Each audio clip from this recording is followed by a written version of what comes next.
EGD Majors. I don't think I've ever actually seen one. I've heard stories though. They don't leave their rooms. All they want to do is play Halo.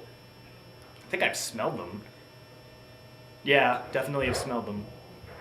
So, what do I think about EGD majors? Well, I never see them, so I don't know exactly what to think about them. Whenever I do see them, they're always facing their computer playing WoW. Like I don't really interact with them. They're very weird. Like they don't shower for like a week because they have like a constant raid or something. I don't understand them. They're very weird. They're just difficult to understand. Back in the day when I was an e-gamer, I used to sit in front of my computer, I get none of the ladies. But now that I'm not an e-gamer, I get all the ladies.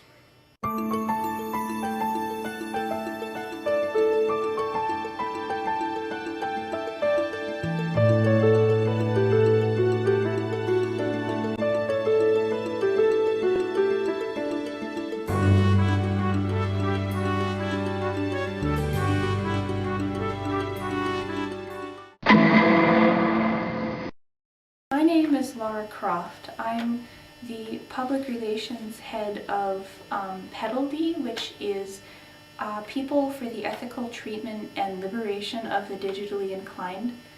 And I changed my name to better understand the culture of the digitally inclined. Preliminary research has revealed several exciting things about their social activities, their mating habits, their eating habits. I guess I'll start there. They exhibit a more primitive hunter-gatherer society mentality. Other foods include ramen, pizza found under the kitchen sink. Let's see, day-old Chinese food, and well, their fluid intake habits are far more interesting.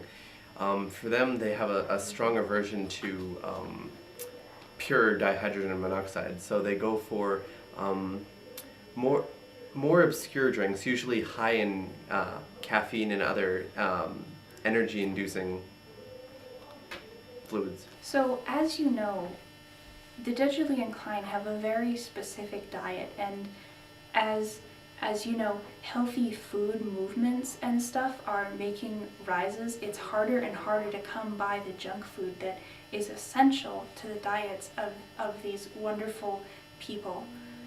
And so PEDALD is doing a fundraiser to raise money for 35,000 gallons of Coke to send into the habitats of the digitally inclined. And this would sustain them until we can get them more substantial sustenance, like ramen.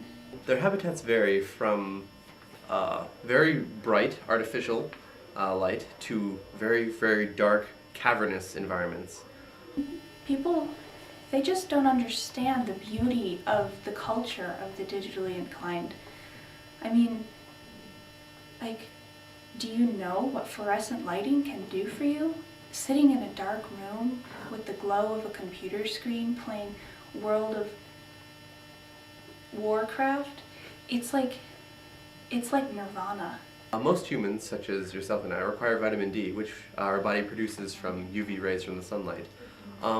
The genetic structure of EGDs are such that they actually can receive that from fluorescent lights. So usually they'll get that. The black light is also usually a good source of E for them. Let's see.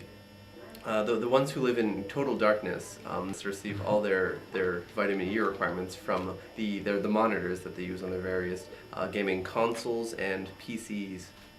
It's very important not to disturb their natural habitats because, as I've said before, they're very delicate creatures and they startle easily, and natural light is very bad for them.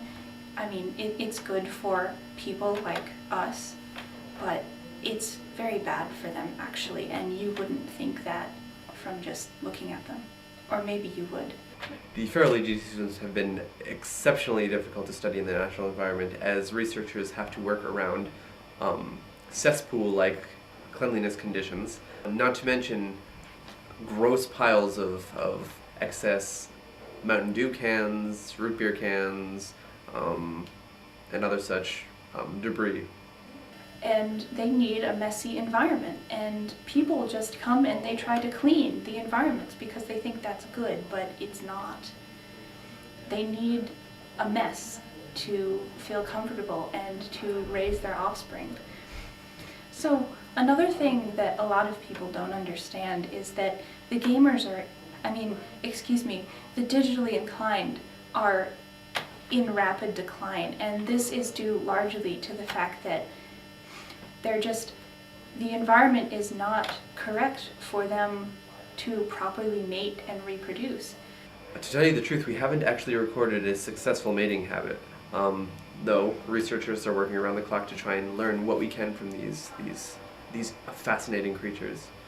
The reproduction and well-being branch at Petaldy is working very hard to capture some digitally inclined in a sort of tag and release program and try to start breeding them in captivity, because it may surprise you, but no gamer has ever been successfully bred in captivity.